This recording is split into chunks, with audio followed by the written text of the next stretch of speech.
మొత్తం గోత్రం చూస్తుంది అలా ఇప్పటికే ఇప్పుడు కార్యక్రమానికి పాల్గొనలేదు.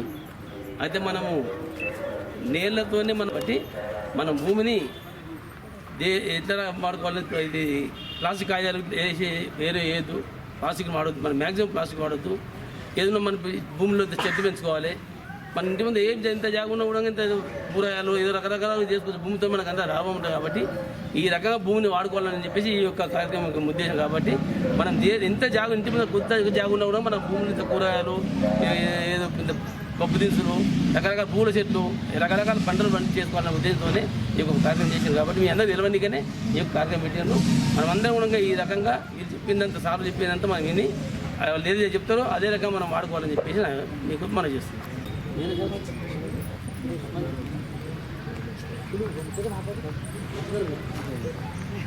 కార్యక్రమం ఉద్దేశించి స్థానిక కౌన్సిలర్లకు, కమిషనర్ గారికి, మీ అందరికీ నా యొక్క నమస్కారాలు.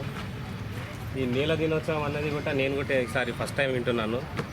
ఒకటి ఏంటంటే మనం నీళ్ళని కలుషితం చేయకుండా ఇప్పుడు నరసింహన్న చెప్పినట్టు మనము ఎంత మంచిగా కాపాడుకుంటే మనకి ఇన్ ఫ్యూచర్లో కూడా ఇంకా మంచి రాబోయే రోజుల్లో కూడా మనం నీళ్ళని ఎంత జాగ్రత్త మనం పెట్టుకుంటే అంత మంచిగా భవిష్యత్తు మనకు ఉంటుంది.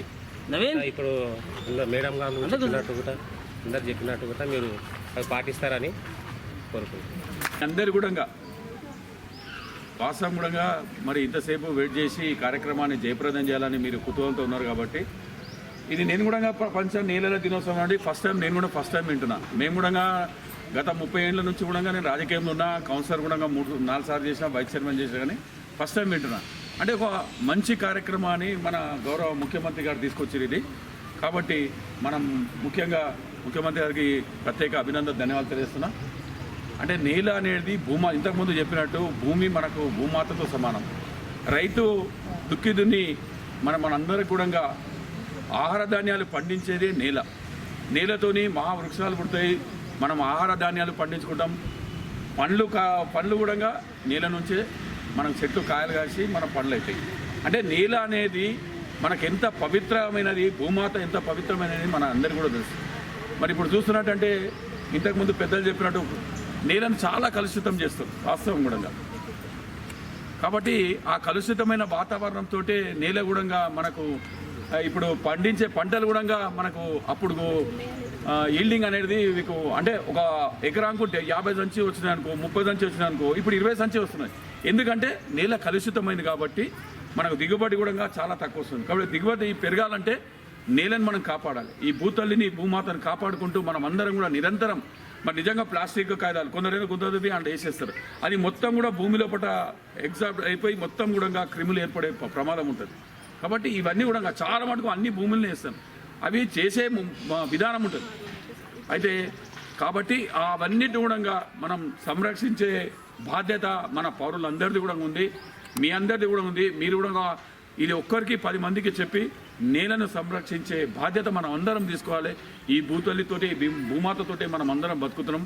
నేల లేకపోతే మన మనుగడనే లేదు. కాబట్టి దాన్ని కాపాడుకోవాలనే ఒక సదుద్దేశంతో గౌరవ ముఖ్యమంత్రి గారు చేసినటువంటి కార్యక్రమాన్ని మనం జయప్రదం చేయాలని చెప్పి కోరుకుంటే ఈ అవకాశం మీ అందరికీ కూడా ధన్యవాదాలు. ఫాదర్స్ డే, బ్రదర్స్ డే, అన్ని డేలు అసలు మనిషి తన జీవితంలో ఉరుకుల పరుగులతో అన్ని మర్చిపోతుంది. తన బర్త్డే కూడా మర్చిపోతుంది. లేచినాక ఏమన్నా గుర్తు చేస్తే తప్ప పిల్లల బర్త్డే జ్ఞాపకం లేవు, నా బర్త్డే ఉండదు, భార్య ఎవరిది బర్త్డే ఉండదు. ఆ లైఫ్ అనేది అట్లా అయిపోయింది. అయితే అమ్మ జన్మని భూమి మీద పడేసిన తర్వాత నేల తల్లి అంటారు, బతుకునిస్తారు. కానీ అమ్మని జాగ్రత్త చూసుకుంటున్నామో కొంతమంది చూసుకోవట్లేదు, వేరే సంగతి. ఎంత జాగ్రత్త చూసుకుంటున్నామో నేల తల్లిని జాగ్రత్త చూసుకోవాలి. చూసుకుంటే మన బతుకు అనేది ముందు నడుస్తుంది. మన పిల్లలకు కానీ మన తరతరాల వాళ్ళకి కానీ ఉంటుంది. పిల్లల్ని కాననే కాదు, వాళ్ళ బతుకు కూడా ఆలోచించాలి. అప్పుడే మనిషి జంతువులాగా కదిని వదిలేస్తే వాడు బతుకుని చెప్పని కాకుండా ఒక బిడ్డకు జన్మనిచ్చినామంటే ఆ ముందు తరాలు మన వాళ్ళు ముందు తరాలు ఉండాలి కోరుకుంటాం. కోరుకున్నప్పుడు మరి జన్మ సరిపోద్దా? బతకాలంటే ఏం కావాలి? అవన్నీ వాళ్ళు అనుభవించే విధంగా ఉండాలి. భూమి ఎలాగుంటూనే ఉంటుంది. దానికి ఎవరు ఎడతారు అని చెప్పేసి ఏప్రిల్ 22 ఉంది. భూమి మీద ఉండే నేల, ఆ నేల అనేది మనం తినాలంటే పంట పండాలి. పంట పండాలంటే భూమి నేల అనేది కరెక్ట్ ఉంటే మంచి పంట వస్తుంది. దాని నుంచి మనం పిల్లలు మా తరతరాలు బతాయి.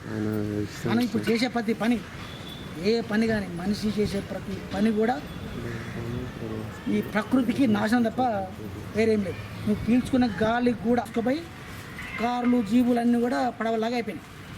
కానీ ఎక్కడ కొట్టుకొచ్చిందో గుట్ట మీద అక్కడున్న పై నేలంతా కొట్టుకొచ్చింది. అక్కడ ఒక్క మొక్క పెరగదు. ఏదైతే సారవంతమైన నేల ఉంటుందో, ఏదో మొక్కలు పెరిగదు, మొక్కల ఏళ్ళు ఎంతవరకు ఉంటాయో అంతవరకు ఉన్న నేల అనేది కొట్టుకొచ్చి టౌన్లో పడి రోడ్డు మీద పడి వేస్ట్ అయిపోయింది. అదే గుట్ట మీద చెట్లు నాటుంటే ఆ పడ్డ నీళ్ళు అనేవి నీళ్ళు మాత్రమే వచ్చాయి. చెట్ల వేర్లు ఉంటాయి కాబట్టి భూమిని ఏదో నేల ఉందో ఆ నేల కాకుండా అడ్డుకొని కొద్ది అక్కడ భూమి ఉండేది, నేల ఉండేది, అక్కడ ఏమన్నా వచ్చేది. కానీ మనము విశేషమైన అడ్డగోలుగా చెట్లు కొట్టేసి ప్రతిదానికి కుర్చీలు కావాలని చెట్లే కావాలి, కాగితం కావాలన్నా చెట్లే కావాలి, ఇంటికి కిటికీలు కావాలని చెట్లే, దర్వాజా కావాలని చెట్లే, తగలబెట్టడానికి చస్తే తగలబెట్టడానికి చెట్టు. అట్లాంటి చెట్టుని కొట్టిన తర్వాత ఇంకా నేల ఏం బాగుంటుంది, ఇక ఏమవుతుంది. స్వాతంత్రం వచ్చిన కొత్తలో బ్రిటనోడు పంపించండి. మా చిన్నప్పుడు మక్కపిండి, గోధుమ రవ్వ మధ్యాహ్నం పూట భోజనం పెట్టేది.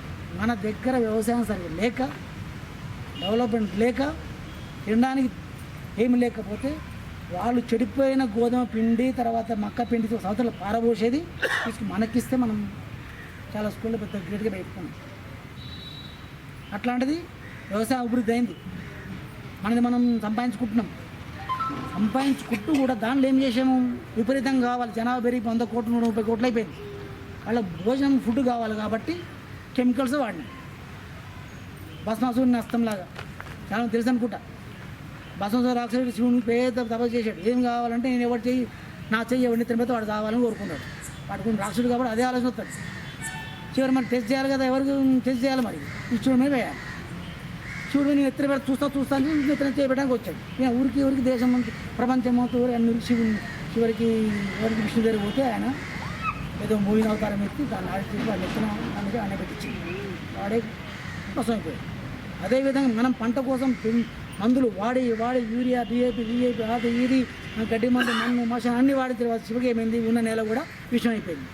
దాంట్లో పెట్టిన పండించే పంటలు తింటే చస్తామని చెప్పేసి రిపోర్ట్ చెప్తుంది. దానికి ఏమైనా ఆర్గానిక్ ఫార్మింగ్ స్టార్ట్ అయింది. అంటే పెండ, మొక్కల ఆకులు మురిగిపోయినాయి, పెండ మురిగిపోయినాయి, అంతా మనిషి ఆరోగ్యానికి మంచి, దాంట్లో బలం ఉంటుంది అని చెప్పేసి అని ఇప్పుడు దాని వైపు ఆర్గానిక్ ఫార్మింగ్ అని చెప్పండి పోతే ఇప్పుడు ఏమైంది, ఒక ఏమంటాం సూపర్ మార్కెట్ పోతే అక్కడ మినపప్పు 60 రూపాయలు ఉంటుంది ఒక పక్కన, 3 రూపాయలు ఒక పక్కన మినపప్పు ఉంటుంది. 10 రూపాయలు టమాటాలు ఉంటాయి, 60 రూపాయలు టమాటాలు ఉంటాయి. ఏంటంటే ఈ సేంద్రియ ఎరువులతో వాడింది, ఇది మామూలు ఎరువులతో వాడింది. కాబట్టి మనం చేసే పనితోటి మనకు పంటలు ఎక్కువ పండాలని చెప్పేసి అడ్డగోలుగా రసాయన మందులు వాడి భూమి మొత్తం నాశనం అయిపోయింది. ఉన్న భూమి ఏమో మొక్కలను చెప్తున్నారు, ఫస్ట్ టైం వింటున్నాము అని.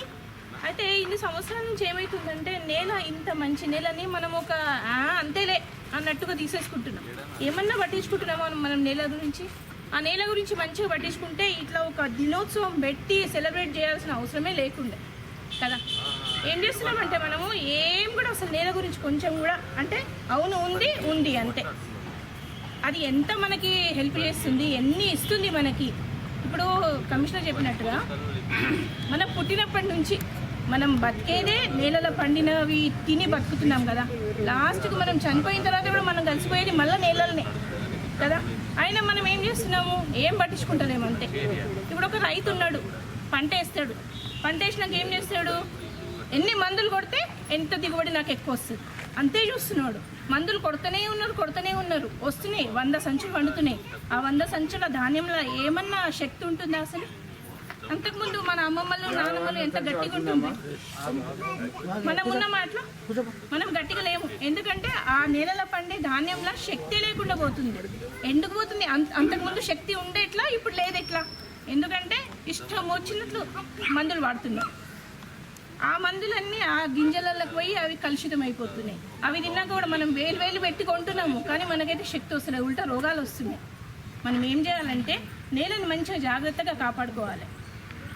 ఇప్పుడు చెప్పింది సారు, 10 రూపాయలు కేజీ టమాటో ఉంటుంది, పక్కనే 60 రూపాయల కేజీ టమాటా కూడా ఉంటుంది. ఎందుకు ఉంటుంది?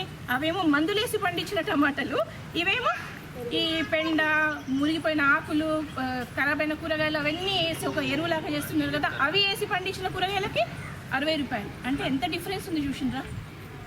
మందులేమో మనం పైసలు పెట్టి కొనుక్కోవాలి, ఇవి ఇంట్లో మిగిలిన వాటితోని చేసిన ఎరువుతోని పండించిన కూరగాయలు.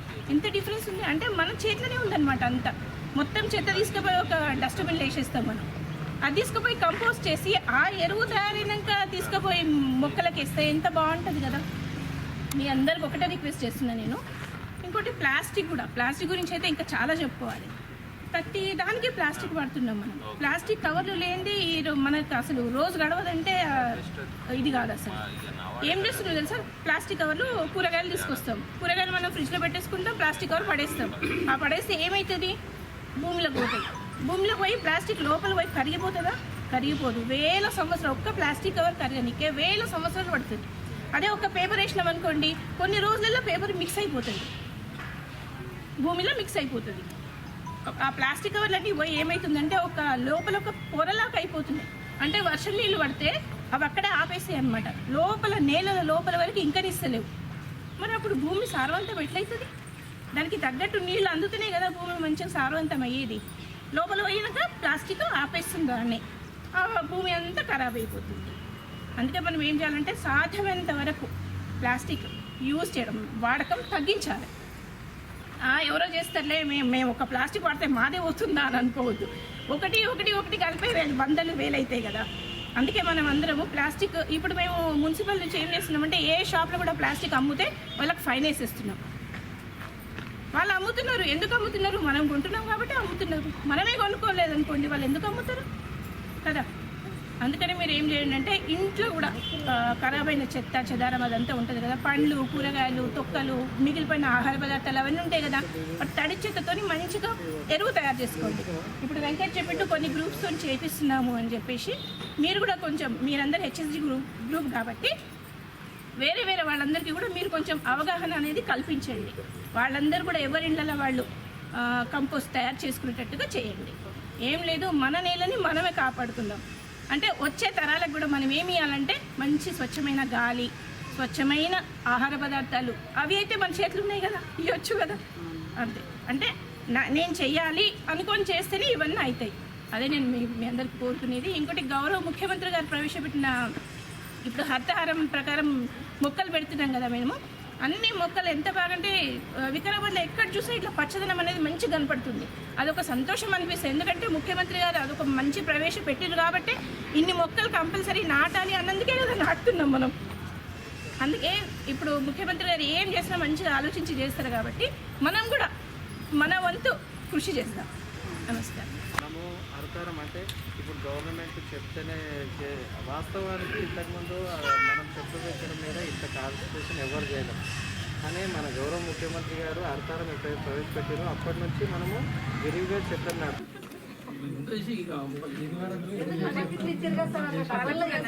పాలకూర, అది ఉల్లిగడ్డ మేడం, అది ఉల్లిగడ్డది పుండి కూర మేడం, పాయల కూర మధ్యలో పాయల కూర, అక్కడ వంకాయ చెట్టు మేడం.